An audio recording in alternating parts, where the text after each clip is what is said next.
Have you ever wondered what you'd do if you had a heart attack while completely alone? It's a terrifying thought, and sadly, it's more common than most people think. We often assume we'll have time to react, or that someone nearby will step in to help. But the truth is, those first few minutes are absolutely critical. What you do or don't do can mean the difference between life and death. Here's the good news. Even if you live alone or spend most of your time by yourself, you can still survive a heart attack if you act quickly and know exactly what to do.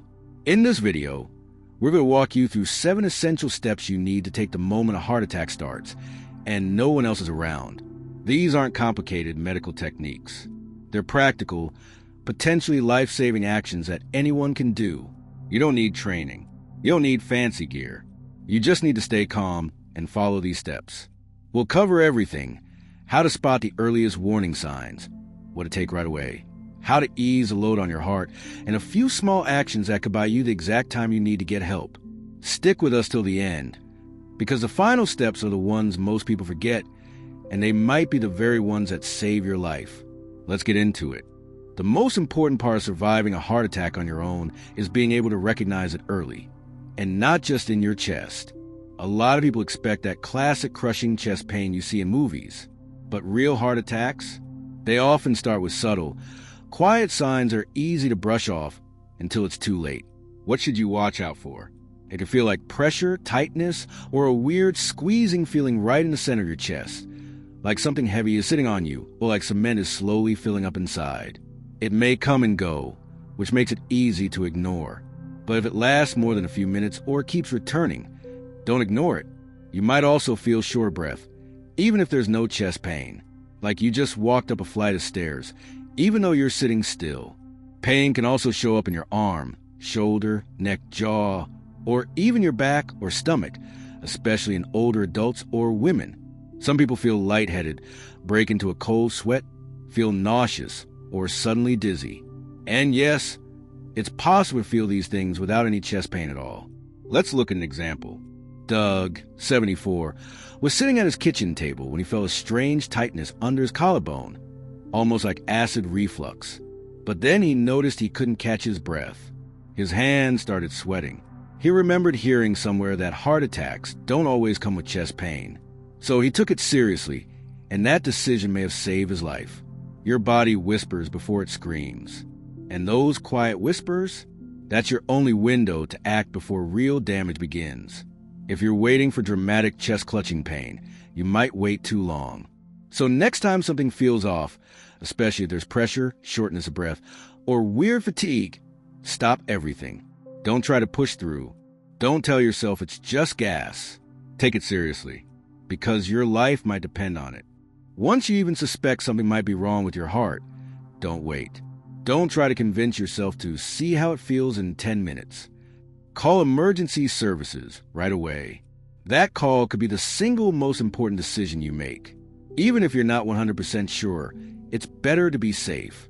Paramedics would rather show up to a false alarm than arrive too late. If you live alone, don't assume you'll be able to make the call later. When a heart attack worsens, things can go downhill fast, sometimes in minutes. Your ability to think clearly and move can fade without warning. So don't waste time calling a friend or family member first. Call 911 or whatever emergency number is used in your area. If you can, unlock your phone's emergency call feature from the lock screen. Some phones even have shortcuts, like pressing the power button 5 times. Remember, you don't need to explain everything in detail. Just say you think you're having a heart attack and give your address. Let them guide the conversation from there. This step might sound obvious, but many people skip it. They hesitate. They hope it passes. They feel embarrassed. Please, don't be one of them. After calling for help, the next thing you need to do might already be in your kitchen drawer: aspirin. But here's the key: don't swallow it whole. Chew it slowly, even if your hands are shaking. If you have a standard 325 milligrams tablet and you're not allergic to aspirin or already on a blood thinner, chewing one can make a huge difference. Why? Because aspirin helps thin your blood. It can slow or stop the clot that's blocking your coronary artery, the thing that's actually causing a heart attack. Chewing helps it work faster. Studies show that when you chew instead of swallow, aspirin gets into your system quicker, sometimes buying you just enough time to restore some blood flow before help arrives. Ideally, don't take on an empty stomach unless you have to. But in this case, the risk of internal irritation is far less dangerous than the risk of a full blockage. And if all you have is a coated or delayed release aspirin, chew that anyway. The goal is to get it into your bloodstream fast. Let's take an example. George, 72, felt pressure creeping from his chest into his throat. He remembered he had aspirin in the cabinet. He sat down, chewed one slowly, and waited. Later, the cardiologist told him that single act likely reduced the damage to his heart muscle. That one tiny pill kept things from getting worse. If you live alone, keep aspirin easy to grab. In your nightstand, your wallet, your kitchen, make sure it's not expired. And let loved ones know where it is, just in case they ever need to help you. It may seem like a small, even obvious step, but it's backed by real science. Emergency responders around the world recommend it, because in those first few minutes, it could mean the difference between walking out of hospital or never making it there. Once you call for help and take an aspirin, your next move is to stop moving. Seriously, just sit or lie down. Find the safest, most comfortable spot nearby and stay put. This is not the time to pace around. Grab your things or try to get ready. Every bit of movement puts more strain on your heart, and right now, it's already struggling to do its job. The ideal position? Sit with your back supported, feet flat on the floor, and arms relaxed at your sides. That posture helps your heart work with less effort. If you're feeling dizzy or lightheaded, lie down on your side with your head slightly raised. And whatever you do, don't try to push through it. That tough it out mindset might have helped you in other situations. But here, it's dangerous. Some people feel awkward calling 911 and then just sitting there doing nothing. But here's the truth. Doing nothing is doing something. It gives your heart a chance to stabilize. It slows your breathing. It keeps your body from burning through the limited oxygen it has left. Take Martha, 81. When she felt pressure spreading across her chest, her first instinct was to clean the kitchen and pull herself together. But then she remembered what her doctor once told her. If you think it's your heart, sit down. Everything else can wait. She eased into her favorite chair and waited. Later, doctors said that stillness may have kept her from going into full cardiac arrest. So if the warning signs hit, pressure, tightness, shortness of breath, dizziness, don't finish what you're doing. Stop right where you are, or move just enough to get to a safer, more stable spot. Then stay there. Breathe slowly. Let your body focus on one job, staying alive. And here's a small but important tip. If you're sitting on a chair without armrests or back support, don't let yourself slump. Keep your back straight and chest open so your breathing stays easy. The more relaxed and supported your posture is, the less work your heart has to do. If you still have enough energy after calling for help and settling down, do this one thing. Unlock your front door. It might seem like a tiny step, but it can make a huge difference. Every second matters. And a locked door can delay treatment when you may not have a moment to spare. Yes, paramedics can break in if needed, but that takes time. And breaking a door could also startle or injure you if you're nearby. Unlocking in advance lets them walk right in and start helping you immediately. If you live alone, especially in an apartment or gated complex, think ahead. Is your address clearly visible? Is your door easy to open from the inside? Does someone nearby have a spare key? These details don't feel urgent until suddenly they are. Let's talk about Thomas, 76. When he started feeling tightness in his chest, he didn't wait. He called 911, chewed an aspirin, and unlocked his condo door, all within 2 minutes. Paramedics later told him that small act saved them from having to break in and got them to him at least 30 seconds faster. That may not sound like much, but in a heart attack, it's everything. Of course, if walking to the door feels risky, don't do it. Your safety comes first. Just sit down and focus on your breathing. But if you're near the door and still steady on your feet, go ahead and unlock it.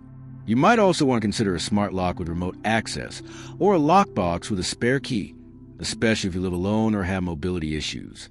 It's a small bit of preparation, but in a real emergency, it tells first responders, "I'm ready. I've done my part. Now it's your turn." When you're alone and going through a heart attack, your phone becomes more than just a phone. It becomes your lifeline. One of the smartest things you can do in that moment, switch to speakerphone. It might sound like a small change, but it makes a big difference. Why?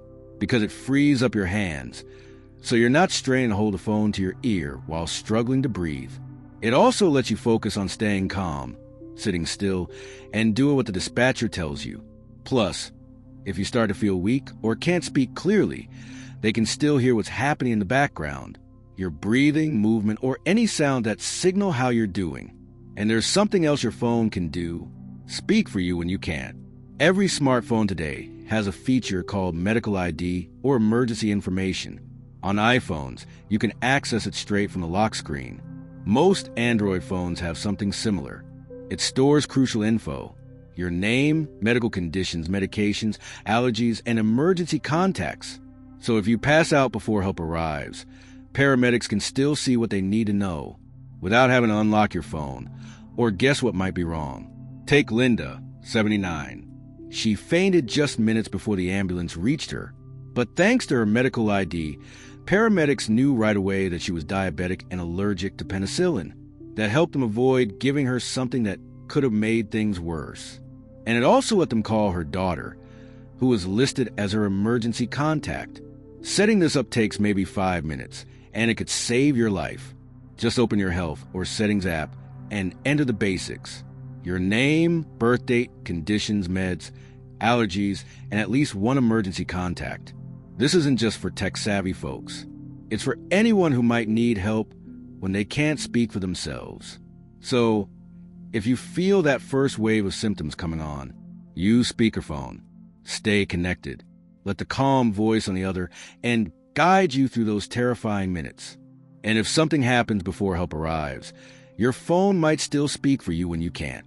Panic during a heart attack is completely natural. Your chest is tight, your heart is racing, your mind is spinning, but you still have one last tool: your breath. No, breathing won't stop the heart attack, but it can help keep your body from tipping into full-blown shock. When anxiety kicks in, your breathing gets faster, and your heart often races to match it. But if you slow your breath, you can help gently calm that rhythm down. There's no complicated trick here. Just try this. Inhale slowly through your nose for about 4 seconds. Hold it for a moment, then exhale gently through your mouth for 6 seconds. Do it again and again. Focus only on that small rhythm and hold out. This gives your body something to anchor to, a little rhythm in the chaos. It can even help prevent dangerous heart rhythms caused by panic. Let's look at Frank, 83. When the pain hit, he felt completely overwhelmed, like he was drowning in fear. But then he remembered a breathing exercise his doctor had shown him. He focused on each breath, stayed still, and slowly let go of the panic. By the time paramedics arrived, his heart was still in trouble, but not in full arrest. I just kept thinking, stay calm, stay alive. He later said, "You don't have to wait for an emergency to practice this. Try it when you're anxious. Try it while watching TV. The more familiar it feels, the easier it'll be to fall back on when it really counts." Your breath won't fix a blocked artery, but it can buy you time. It keeps oxygen flowing. It gives your heart a little help when it needs it the most. And sometimes that's all it takes. At the end of the day, surviving a heart attack when you're alone isn't just about luck. It's about being prepared. It's about staying calm. It's about taking the right steps at the right time. None of these steps on their own are complicated. Call for help. Take aspirin. Sit still. Unlock the door. Use your phone wisely. Breathe slowly. Simple actions. But when you put them together, they can save your life. They buy you time. They reduce damage. They give emergency responders the best chance to help you. And most importantly, they remind you of something powerful. Even when you're alone, you are not helpless. Heart attacks can feel like the scariest kind of isolation, but with a bit of knowledge and a clear plan, you take back control, even in those most vulnerable moments. So ask yourself, what stood out the most to you today? Was there a step you'd never thought about before? Something you now see differently? Think about how you can apply these things in your own life. Maybe even share them with someone close to you. Because the truth is, this information might not just save your life. It could save theirs, too. Thanks for spending your time with us today. We'd love to hear your thoughts. Drop a comment below and tell us one thing you learned and how you plan to use it. Reading your stories keeps us going and helps others learn from your experiences, too. And if you found this helpful, don't forget to like, subscribe, and hit the bell so you never miss a video. Your support helps us keep creating content that informs, empowers, and inspires. Thanks again for watching. We'll see you in the next one.